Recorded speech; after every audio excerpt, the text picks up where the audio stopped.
Hello, my beautiful people. It's Sylvia from Horizon Mental Health Clinic. I'm psychotherapist and author. So, welcome. Today we will be talking about one of the topics that one of you have asked me to cover. And it's about self-sabotaging. It's very common. We all have tendencies to do it. We all have tendency to self-sabotage. And you know what? I actually think that at least once in our life there was time when all of us did actually self-sabotage ourselves. So it's quite common thing, but maybe not everyone understands exactly what self-sabotage is. Maybe you're doing it, but maybe you don't even know that you are doing it. So today after this video, after this live, you will have a far better understanding what self-sabotage is, how does it affect our life, what exactly self-sabotaging, like how exactly self-sabotage is directing us, our personality, our relationships, and everything else, other aspects of our life.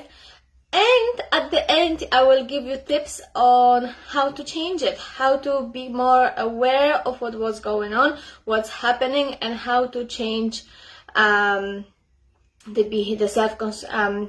self-destructive behaviors, so you can actually grow and become, person that will act to your full potential. Because self-sabotaging will keep you small, will not allow you to grow. Self-sabotage. As I said, self-sabotage will affect not only your self-esteem, but also it will affect your relationships, it will affect your career, it will have an impact on your physical and mental health, and also it could actually affect your finances. So self-sabotage is a huge when it comes to life itself. Now I will give you maybe 5-6 points what self-sabotage is. So the behaviors of self-sabotaging. So number one is you being too hard on yourself, you being so demanding, so demanding of yourself that whatever you do, you make yourself feel like it's not good enough. So you're constantly trying to reach for perfectionism, but we know that perfectionism is illusion, it's not a real thing. So self-sabotaging, when you're really, trying to be perfect and do all the things that are perfect, it will exhaust you. It will exhaust you. It will take away your self-esteem. It will lower your self-esteem. And more to that, you are making yourself feel like you're a failure. And with that, you will not want to do new things. You will not want to try out new things. You will feel like, if I'm not doing it perfect, what's the point? So can you see the self-sabotaging there, how, powerful that is with that mindset? Oh, I have to do everything perfect. I have to do this to the very high standard so no one will criticize me. But really, what is already happening is that you are your worst critic in this scenario. So that behavior, that pattern of thinking is really, really not healthy for yourself, because that can lead to huge anxiety. It can lead to even to depression. So just please be careful how hard you are on yourself. Okay. Another thing. Yes, you might be quick to the point, and you will try to find all negative things in one situation. So you will tear out the whole situation. You will just tear it out, and you will only pick out all the negative stuff. You will not see any positive in the situation. So let me give you an example, maybe that will be more clear for you. Let's say you had an argument with your sibling, okay, or maybe with a friend, and then you will not try to see the other person's point of view. You'll be like, and she did this, and she did that, and 2 years ago she did this, she's not really that good friend, she's this. So you will just concentrate purely on the negative, and that could lead even to the friendship to end. Because when you constantly think about the negative stuff, when you constantly think of the bad stuff, and you don't see the positive, then what is the point of you being in that relationship? Then you might have those thoughts, and you will pull yourself away gradually. So when tearing the situation apart, or even applying for a new job. When you apply for a new job, yes, there's loads of unknown, there's loads of stress, there's loads of what ifs, and when you think of all the negatives situations in that moment, you won't see all the good, the potential that you can actually have from the new job.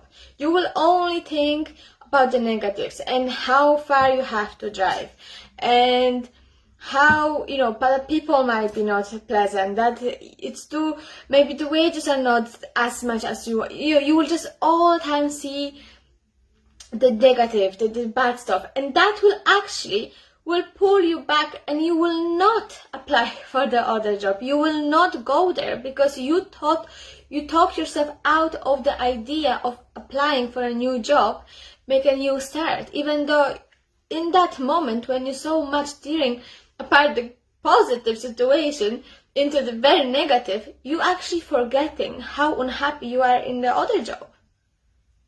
So that is really self-sabotaging. And as I said, tearing and concentrating all the time on the negatives will affect your relationships. I just only give you an example of a friend, but even in a relationship, like in romantic relationships, if you're all the time thinking and talking and concentrating and seeing all the negatives in your partner, it might work for a while, but long term, usually it doesn't work, because it's like you poisoning that relationship. So that's the second point. My third point, what I did, is you're doing everything last minute. So you don't give yourself time to prepare, to have enough time that if something goes wrong, you can always have enough time to fix it, to go there, to address it. If you're doing everything last minute, you put yourself under huge pressure.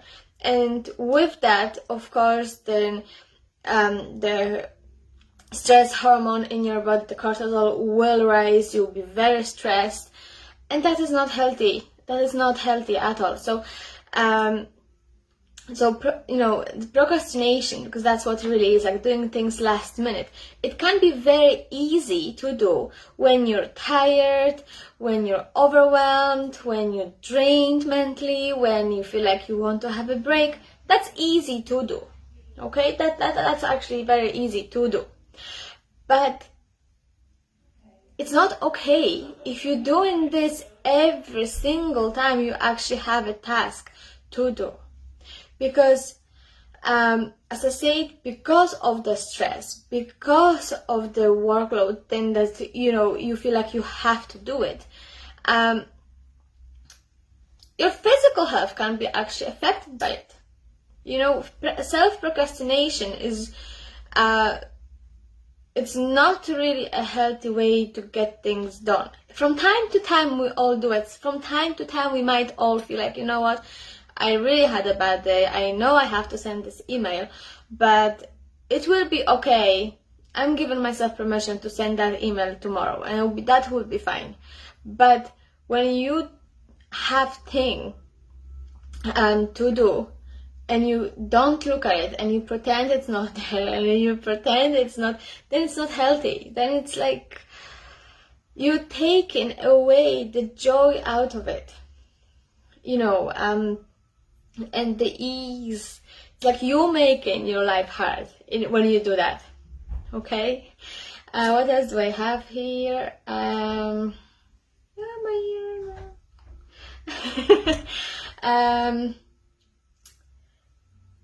Yes, like when you're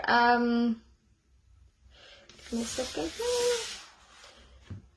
So when you're doing everything last minute, it's like, as I said, you are under pressure, but also you taking away a feeling of satisfaction when you do it. Why? Because you are so stressed doing, waiting, procrastinating, and then you finally sat and did it. And when you done it, when it's done, you don't feel like, I can accomplish, now I can relax. It's like, oh my God, you exhausted yourself so much when you did it that the feeling of satisfaction can't really pass through the stress and the cortisol in your body. It's the satisfaction is like, done, finally done. So, just be careful how you treat yourself. Just be careful, what are you telling your subconscious mind when you do procrastinate? Is it self-care or is it self-sabotage? Because usually it's actually self-sabotage. The other thing I have in here is being disorganized. So chaos in general will make us stress. Once again, chaos, disorganized will make us really stressed. We feel like we're all over the place. We don't know what we're doing. Then we feel very confused. We like we might be late all the time, we are missing deadlines. It's just chaos. It's just we don't feel like we have any control over ourselves, over our life, over behaviors, and then those emotions, the stress and the constant, like you might be, very easy to get irritated because of the other things. All of that is really, affecting your mental health. Your physical health as well, because being stressed all the time, it's it can affect your heart, it can affect your you can get the flu out of so much stress. There's loads of things. So when you are so disorganized in your life, that will lower your self-esteem. When you feel like you don't have control, it can lead to emotional eating. Then you will eat because you feel like you want some good in your life, and it will make you feel like you have some control, and it makes you feel good. Another thing, you can lose things when you're so disorganized. You can be losing things very easily, because you won't remember where you left something, or it's so chaotic around you. The house maybe that you just don't know how to find things, And again, that will cause you another level of stress. My next point is feeling small, keeping yourself small. What do I mean by that? Is, you constantly doubting yourself. You constantly making yourself unsure of the things that you do, the things that you say, the things that you even think. You're constantly doubting yourself. You don't trust yourself. You don't allow yourself to trust yourself. And that can lead to the imposter syndrome. Because before you even go there, you already think you can't do it. Before that idea even fully developed in your mind, you already telling yourself, not possible, you can do it. What do you think? Thinking like that, come back here and self-sabotage. So keeping yourself small, it's not good, again, for your self-esteem, for you being confident, for your dreams, and for changing things that are not making you happy. If you keep doubting yourself, it will be very hard for you to change things for the better. It will be very hard for you to change things, and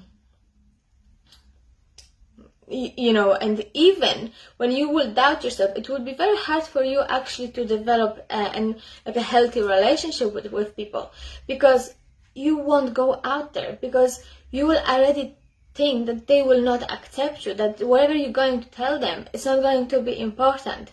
So, when you keep yourself, you find it very hard to actually build relationships, to build friendships, to get to know people, to be visible. So just be careful when and what situation you are keeping yourself small, because usually that does not serve you. It does not serve you, and you don't want to be small. You don't want to feel small. Like, that's not the purpose. That's not what your soul wants. So don't keep yourself small. But we'll get to that in a minute. So my next point then is, oh yes, that's actually another thing. When you keep yourself small, that then you allow people to treat you maybe disrespectfully, or they will treat you badly if you keep yourself small, because they will think that they can do it. When you don't respect yourself, people won't respect you either, because they don't. It's like, okay, you don't respect yourself, so it means we don't have to respect you either. I'm not saying everyone will do that, but it can happen. So, and my last point when it comes to self-sabotage is you overdo everything. You feel like, that's something that I did say with my first point, that is, you don't feel everything that you do, you don't feel like it's enough. You have to overdo things. You have to overdo yourself. It's like you have so much things to do. Let's say, even at work. Let me just give you an example. Let's say you have so much stuff to do, so much piles, like you have to there's a lot. And then someone comes to you and says, you know what, I have a date today, can you do this one more thing, please? And it's like, you can't, but then you take it. It's like, yeah, okay, right, put it down. So it's like, you won't say no, so you then, when you overdo things, when you do over exhaust yourself, also you don't put boundaries between you and other people. So people will cross it. People will cross your boundaries because again, you allow them to do that.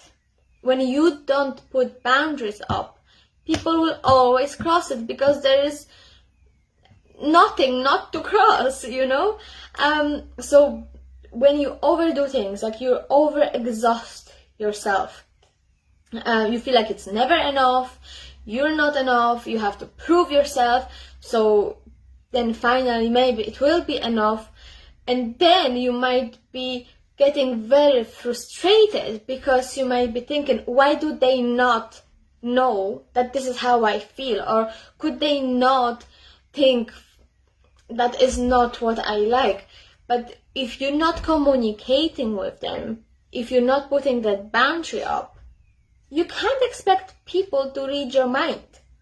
They can't do it. They don't know how you feel. They don't know what you think unless you tell them. Okay? What else? Oh, yes. So with overdoing things also, another thing that can come is actually you going to feel guilty for either saying yes for doing it, and I feel like, or saying no. If you would say no, then you'll be thinking like, now they don't like me, maybe I'm a bad person because I said no. So the guilt with overdoing and overstretching is self-sabotaging behavior. What else do we have? My last point was like allowing people walk over you, but that is for the overdoing, overstretching, not having boundaries. So people will walk over you if you don't set boundaries. So it's up to you, like it's your life, it's up to you how you are going to be treated by other people, but also mainly and most importantly is how you are treating yourself. If you are not respecting yourself, like you can't expect people to respect you. If you don't put boundaries, you can't expect people to not cross that boundary, because there's no boundaries. So they will cross it, they will walk over you. And what can you do? So now you have the knowledge of the self-destructive, self-sabotaging behavior. So now what can help you? What can help you and not to self-sabotage? I'm thinking, because I have two more things that I want to tell you, okay, about self-sabotaging. So, self-sabotage, being perfect, it's all thinking negatively, doing things last minute, being disorganized, keeping yourself small, overdoing things. All of this is affecting how you have, what kind of relationship you have with yourself. So, number one thing that you could actually work on and to maybe reverse the self-sabotaging is look at the relationship that you actually have with yourself. What are you thinking about yourself? How are you treating yourself? What do you tell yourself? What is the inner conversation that you would have with yourself? Is it kind? Is it with love? Are you treating yourself well? If not, then journal about what can you change and what would be good for you and very beneficial for you if you did change it. Okay? So, the self-concept and looking at the relationship with yourself is number one. Then you can set boundaries. Very important. Boundaries are not selfish. It's actually selfless. You need boundaries to have a healthy relationship, number one, with yourself and also with other people, because it will give, if with any relationships, setting boundaries would allow them and you know, number one, what's expected from yourself. It's a very healthy communication and gives you the feeling of secure and safety, because then you know what to expect. Then you know what comes when you do cross it and when you don't cross it. So it helps maintain very healthy relationship with yourself, with other people, with your partner, your friends, with everyone. So boundaries are very, very important. And don't be afraid to say no. Don't be afraid to say no. If it's a no, it's a no. That's it. And you don't have to explain the no. You don't have to give the reason why you said no. You know what? It doesn't suit me. Not today. That's it. The end. The end of the story. Okay? Another thing that I have here that will help you dealing with the self-sabotage behaviors is, I have affirmations, but with that is practicing gratitude, is journaling, is saying and setting your own affirmations, your own mantras. That can help you with the relationship with yourself. Then we have declutter your space. So look around your room maybe and see what can be done, what cleaning can you do, what tidy is, what tidy you can do, and like even look at your wardrobe, maybe take out one drawer and tidy one drawer. You can take it slowly, you don't have to do everything at once, but start the process of decluttering. Like bin some, or like donate some old clothes that you might not wear anymore. Just make yourself and give yourself a more space. Okay. Stretch your body, so you don't have to exercise, but even like stretching here and there, like your shoulders, so that could really could help you as well connect with your body. Make yourself a healthy meal, very important, because that will be an act of self-care, that will be an act of not it will be the opposite to self-sabotaging. Healthy meal, it's like you hugging yourself, really. So have that in mind. Another thing that you could do is skincare routine, if that's what you would like, if that's something that you do enjoy, maybe think about skincare routine. It's good. Also, you can wear your favorite clothes, to make yourself feel better rather than self-doubting yourself. Wear something that will give you maybe confidence, you will feel good about yourself wearing those clothes. You could know that could help you as well, and because you did it for yourself, it will give you a kind of extra boost with your energy. So have that in mind. Spend some quality time with yourself, not necessarily with everybody, but you is enough. I always say that you is enough. So if that's what you need, maybe take a relaxing bath, or read a book, or maybe watch your favorite movie. Anything, but it's something that needs to be quality, not to be something to be rushed, or you're going to judge yourself afterwards. No, something that will help you relax, spend some time with yourself, but it's a quality time, okay? And maybe teach yourself how to receive stuff. So maybe give yourself a gift, or make a phone call to your loved one, or I don't know, maybe plan a date with your friends or something. Do something that will make you feel better about yourself, something that will remind you that you are important, that something maybe that will help you also taking care of yourself, and it will help you improve your own relationship with yourself. That's very important. And lastly, about self-sabotage now, if we would look at psychoanalysis, an analytic approach to self-sabotaging, self-sabotage is one of the archetypes that is out there.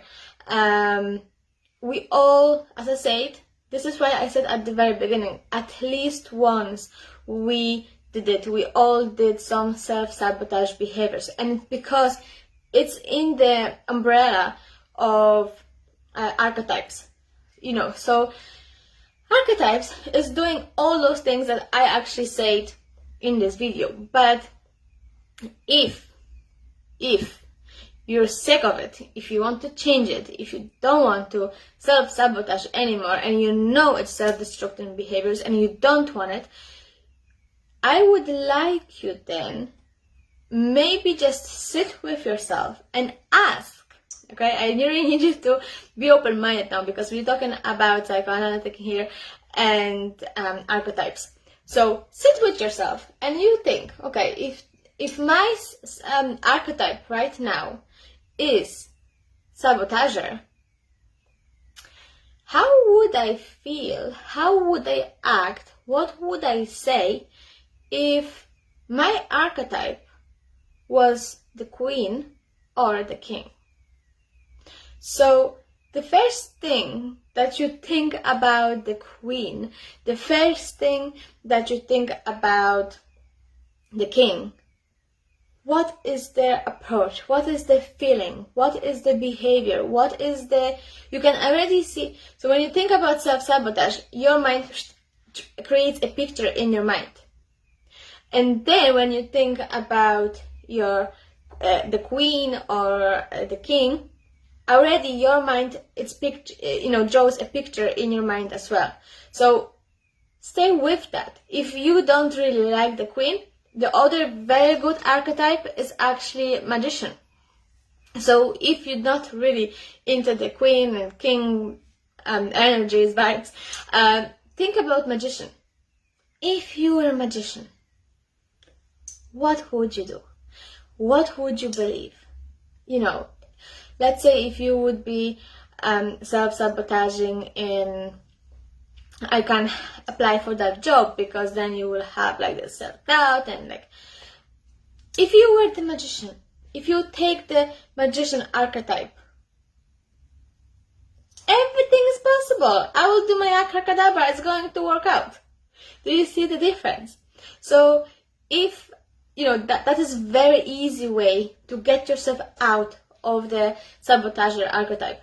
You can shift your mind very quickly by directing your mind, consciously directing your mind to change the pattern of your thoughts into the queen, the king, or the magician archetype. So that is the shift kind of happens very, very quickly. So the minute you catch yourself being in the self-sabotage mindset, acknowledge with kindness, don't be so hard on yourself, and then shift. Make that shift of, you know what, I am self-sabotaging right now, this is my archetype right now.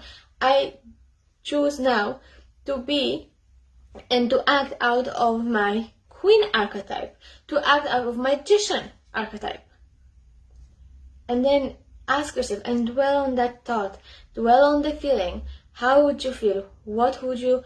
And then do what you got to do. Okay?